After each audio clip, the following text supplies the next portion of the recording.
दी info planet के मुअज़्ज़िज़ दोस्तों, मैं हूं माजिद मलिक और आप तमाम देखने और सुनने वालों को अस्सलामु अलैकुम। किसी पुरफज़ा मकाम पर शब को तारों भरे फलक का नज़ारा इंसान को कैफो मस्ती के लिए एक आलम में खींच कर ले जाता है। यह नज़ारा देखने वाला अगर शायर हो तो इस पर शेरों का नज़ूल होने लगता है। अगर साइंसदान हो तो इसकी नज़र नए सितारों और कहकशाओं की तलाश में सरगर्दां हो जाती है। इस हसीन मंजर में खोया हुआ इंसान ये सोच भी नहीं सकता कि अगले ही लम्हे ये फिजा उसके लिए कोई खौफनाक तबाही भी ला सकती है। जमीन से लेकर आसमान तक ये नज़ारा बज़ाहिर बिल्कुल पुरसकून नजर आता है, मगर इस सकून के पसे पर्दा बेशुमार हंगामे छुपे हुए हैं। शहाबे साकिब जब खला से जमीन के गिर्द बने हवा के हाले में दाखिल होता है तो रोशनी की एक लंबी लकीर छोड़ता हुआ कहीं गायब हो जाता है, जिसे आमतौर पर लोग तारे का टूटना भी कहते हैं। अगर यही शहाबे साकिब हवा से रगड़ खाने के बाद, जलकर राख होने के बाद गायब ना हो तो किसी बड़ी तबाही का पेशखैमा भी साबित हो सकता है। आसमान से गिरने वाले इस पत्थर का धमाका किसी बड़े एटम बम से कम नहीं होगा, और अगर यह टुकड़ा कई किलोमीटर तवील हो तो जमीन का माहौलियाती निजाम तब्दील होकर रह जाएगा, जिससे जमीन पर जिंदगी को शदीद खतरात लाहक हो जाएंगे। अब तक की साइंसी तहकीक के मुताबिक हमारी जमीन पूरी कायनात में वो वाहिद स्यारा है जहां पर जिंदगी पूरी आबोताब के साथ मौजूद है। जिंदगी से भरपूर ये स्यारा अपनी इसी अहमियत की वजह से तमाम सितारों और सयारों पर फौकियत रखता है।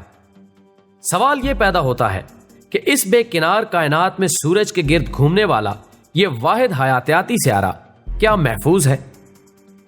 जब इंसान को यह भी इल्म नहीं था कि जमीन पर इसकी तरह और भी कई खित्ते ऐसे हैं जहां पर इसकी तरह इंसान बसते हैं, तब उसे यह जमीन बहुत ही महफूज लगती थी, क्योंकि इसका इल्म जमीन के एक खास हिस्से तक महदूद था। वो जमीन को महदूद नहीं बल्कि बेकिनार समझता था। उसका ख्याल था कि सूरज, चांद, सितारे सब इसके गिर्द घूमते हैं। कायनात के राज उसके लिए अभी सरबस्ता थे। उसे अभी यह भी इल्म नहीं था कि जमीन जिसे वो लामहदूद समझता है वो कायनात में एक जर्रे जितनी भी हैसियत नहीं रखती। हालांकि आसमान से गिरने वाली चट्टानें और इससे फैलने वाली तबाही उसे कायनात में झांकने पर मजबूर करती थी, मगर तोहम परस्ताना ख्यालात उसे हर तरफ से जकड़े हुए थे और पत्थरों के गिरने को देवताओं की नाराजगी करार दिया जाता था। जब साइंस ने इतनी तरक्की कर ली कि इंसान को इल्म हो गया कि जमीन कायनात में मौजूद बेशुमार निजामों में से एक निजाम शमसी का एक हिस्सा है, तो इस पर हैरत के नए दर वाह हुए। तब जहां उसे कायनात में जमीन की हैसियत का इल्म हुआ, वहीं उसे यह भी पता चला कि सूरज के गिर्द खला में गर्दिश करते हुए जिंदगी से भरपूर इस सयारे को बेशुमार खतरात लाहक हैं। खला में आवारा घूमने वाले स्यारचे और चट्टानें किसी वक्त जमीन को तबाह कर सकते हैं। खला में घूमने वाले ये स्यारचे और चट्टानें आखिर क्या हैं और कहां से आए हैं? तो प्यारे दोस्तों, 1801 में एक साइंसदान ग्यूस्पी पीजी ने खला के मुशाहिदे के दौरान मरीख और मुश्तरी के मदारों के दरमियान चट्टानी मादे को सूरज के गिर्द घूमते देखा तो वो बड़ा हैरान हुआ। उसने इसका नाम सीरस रखा। इसका हुज्म 1003 किलोमीटर था। यह अब तक के दरियाफ्त होने वाले तमाम स्टीरॉइड्स में से सबसे बड़ा है और तमाम स्यारचों की मजमूई हुज्म का 25% है। मगर यह इतना बड़ा भी नहीं था कि इसे स्यारा कहा जा सके, इसलिए इसे स्यारचा यानी स्टीरॉइड कहा गया। पहले ख्याल था कि यह सिलसिला यहीं पर रुक जाएगा, मगर तहकीक करने पर पता चला कि ऐसे बेशुमार छोटे बड़े स्यारचे हैं जो सूरज के गिर्द घूम रहे हैं। तब यह ख्याल किया गया कि ये सब किसी एक स्यारे के टुकड़े हैं जो किसी वजह से तबाही से दो चार हो गया था। इन स्यारचों को स्टीरॉइड बुलेट का नाम दिया गया। इनमें चंद मीटर से लेकर सैकड़ों मील बड़े स्यारचे शामिल हैं। इनकी तादाद लाखों में है और इनमें से 6000 के बाकायदा नाम रखे गए हैं, जबकि 70,000 स्यारचों पर तहकीक अभी जारी है। नाज़रीन मोहतरम, साख्त के एतबार से स्यारचों को मुख्तलिफ अकसाम में तकसीम किया जाता है, जैसे सी टाइप, एस टाइप और एम टाइप वगैरह। इनमें से सबसे ज्यादा तादाद सी टाइप की है। काले रंग के ये स्यारचे कुल तादाद का 75% है। एस टाइप स्यारचे निस्बतन रोशन हैं क्योंकि उनमें निकल और लोहे की आमेजिश है और ये तमाम स्टीरॉइड्स का 17% है। दीगर स्यारचे एम टाइप हैं और ये बहुत रोशन हैं क्योंकि इनमें निकल और लोहे की आमेजिश बहुत ज्यादा है। इसके अलावा भी स्यारचों की चंद दीगर अकसाम हैं। प्यारे दोस्तों, अगरचे स्यारचों की अक्सरियत स्टीरॉइड बुलेट में ही चक्कर काट रही है, मगर इनमें से कुछ ऐसे भी हैं जिनके मदार वगैरह मुकर्रर नहीं हैं, यानी बेमरकज या आम रविश से हटकर हैं, और वो स्टीरॉइड्स बुलेट से बाहर हरकत करते हैं और जमीन के मदार के बहुत करीब से गुजर जाते हैं।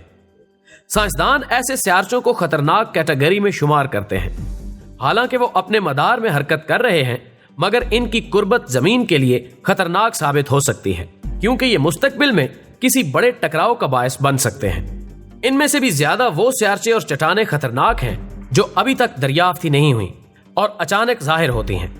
खास तौर पर छोटे स्यारचे जिन्हें शहाबिया कहा जाता है, जो जमीन की फजा में दाखिल होकर जल जाते हैं।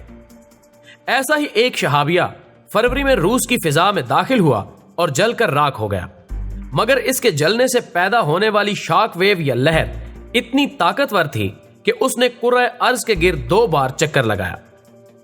फ्रांस की जौहरी तवानाई कमीशन के एलेक्सी लापेशन और उनके साथियों का कहना है कि रूस में चमकने वाले शहाबिये की शिद्दत 460 किलोटन TNT यूनिट के बराबर थी, जिसकी मिसाल यूं दी जा सकती है कि 1908 में रूस के इलाके साइबेरिया में गिरने वाले शहाबियों ने 2000 मुरब्बा मील के जंगल को जलाकर खाकिस्तर कर दिया था। इनकी ताकत 3 से 5 मेगाटन TNT के मुसावी थी, यानी दूसरी जंग अजीम में हिरोशिमा पर गिराए जाने वाले एटम बम धमाकों से 100 गुना ज्यादा। इसी से अंदाजा लगा लिया जाए कि अगर फरवरी में रूस की फिजा में दाखिल होने वाला शहाबिया जलकर खाकिस्तर होने की बजाय जमीन से आ टकराता तो बहुत बड़ी तबाही का बायस बन सकता था। जमीन के गिर्द हवा का हाला ऐसा कुदरती दिफाई निजाम है जो हमें फिजा से आने वाली ऐसी आवारा चट्टानों और शहाबियों से बचाता रहता है और अक्सर हमें पता भी नहीं चलता। साइंसदानों की अक्सरियत का कहना है कि स्यारचे अपने मदारों में घूम रहे हैं, इसलिए उनका जमीन से टकराना बहुत मुश्किल है। मोअज़्ज़िज़ ख़वातीन व हज़रात, अब तक की तहकीक के मुताबिक जमीन के करीब 9000 स्यारचों और औसतन सालाना 800 चट्टानों का पता चलाया जा चुका है। नासा के मुताबिक अगर 1/4 किलोमीटर जिसामत का स्यारचा जमीन से टकरा जाए तो जमीन पर जिंदगी को शदीद खतरात लाहक हो सकते हैं। जो स्यारचे साइंसदानों के इल्म में आ चुके हैं वो इन पर पूरी नजर रखे हुए हैं ताकि अगर कोई गैर मामूली तब्दीली देखने में आए तो इसका कोई हल ढूंढा जा सके, क्योंकि कुरा अर्ज को लाहक ऐसे गंभीर मसाइल से निमटने के लिए साइंसी तहकीक जारी है। मगर ऐसे स्यारचे जो अभी इनके इल्म में ही नहीं या उन्होंने अपने गैर मुस्तकिल मदार का चक्कर ही पूरा नहीं किया, वो कुरा अर्ज के लिए किसी भी लम्हे शदीद खतरे का बायस बन सकते हैं। असल में ऐसे गैर मुस्तकिल मदारों वाले स्यारचों का चक्कर कई 100 साल पर मुहित होता है। जमीन के मदार के करीब से गुजरते हुए ये कश्य शकल का शिकार होकर जमीन की फिजाई हदूद में दाखिल हो सकते हैं, जिससे जमीन लम्हों में तबाह हो सकती है। नाज़रीन मोहतरम, गुज़श्ता महीने जमीन के करीब से 3 किलोमीटर चौड़ा स्यारचा गुजरा तो दुनिया भर के साइंसदानों की नजरें उस तरफ लग गईं, क्योंकि इतने बड़े स्यारचे का जमीन के करीब से गुजरना एक बहुत बड़ा वाकया था। इस स्यारचे को QE2 का नाम दिया गया था। यह जमीन से 58 लाख किलोमीटर की दूरी से गुजरा। 200 साल के सफर के दौरान यह इस जमीन से कम तरीन फासला था। गोया ये अपने मरकज से हट रहा है, तहम इतने फासले से उसके जमीन से टकराने के इम्कानात बहुत कम थे। यह फासला बहुत ज्यादा है, जिसकी वजह से स्यारचे को सिर्फ दूरबीन से ही देखा जा सका। खौफनाक पहलू यह है कि इतनी बड़ी जिसामत के 600 के करीब स्यारचे खला में गर्दिश कर रहे हैं, तहम सब अपने अपने मदारों में चक्कर काट रहे हैं। जायजा लेने पर पता चला कि QE2 का अपना चांद भी है और इसके मदार में मजीद खलाई चट्टानें भी गर्दिश कर रही हैं। साइंसदानों का कहना है कि इतने बड़े स्यारचे का जमीन से टकराना बहुत बड़ी तबाही का पेश खैमा हो सकता है, इसलिए ऐसे स्यारचों पर नजर रखना बहुत जरूरी है ताकि वक्त से पहले पेशबंदी की जा सके। प्यारे दोस्तों, हमें उम्मीद है कि हमेशा की तरह ये वीडियो भी आपको बहुत पसंद आई होगी। इसे व्हाट्सएप और फेसबुक पर अपने दोस्तों के साथ शेयर कीजिए और कमेंट बॉक्स में हमें अपनी कीमती तजावीज़ जरूर इरसाल कीजिए। हमारी अगली वीडियो आने तक आपका, हमारा, हम सब का خدا نگہدار.